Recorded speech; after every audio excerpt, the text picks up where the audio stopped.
ಹಳೇದು ವಯಸ್ಸಾದ ಯಾವುದು ಅಲ್ಲಿ ಪೈಪ್ ಇತ್ತು ಎರಡು ಸಿಗ್ತದ ಅಲ್ವೇ ಇನ್ನೊಂದು ಮಡಿಗೆ ಇಸ್ಬಿಡುವ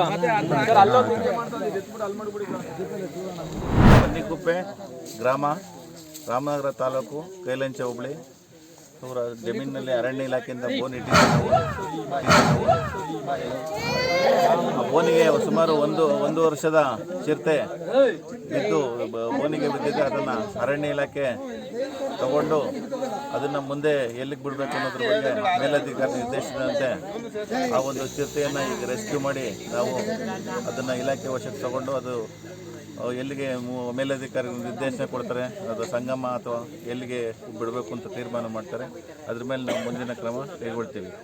ಈಗ ತಾಲೂಕಿನಲ್ಲಿ ಚಿರತೆ ಕಾಟ ಹೆಚ್ಚಿದೆ ಅಂತ ಜನರಿಂದ ಇದು ಬರ್ತಾ ಇದೆ, ಅದಕ್ಕೇನು ಕ್ರಮ ಕೈಗೊಂಡಿದೆ? ನಾವು ಚಿರತೆಗಳಿಗೆ ಸಂಬಂಧಪಟ್ಟಾಗೆ 4 ರಿಂದ 5 ಬೋನನ್ನು ನಾವು ವಿಶೇಷವಾಗಿ ನಮ್ಮ ರಾಮನಗರ ಟೌನ್ ಶಾಖೆಯಲ್ಲಿ ಇರ್ತಕ್ಕಂಥ ಗುನ್ನೂರು ಮತ್ತು ಕೈಲಂಚ, ನಾಗವಳ್ಳಿ, ಕೇತವಳ್ಳಿಲಿ 4-5 ಬೋನುಗಳನ್ನ ಇಟ್ಟಿದ್ದೀವಿ.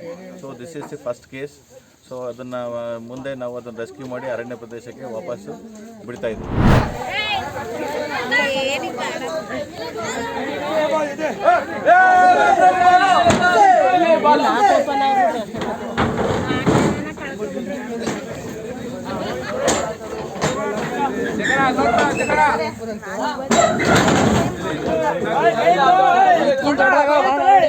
ನೋಡಿದೆವು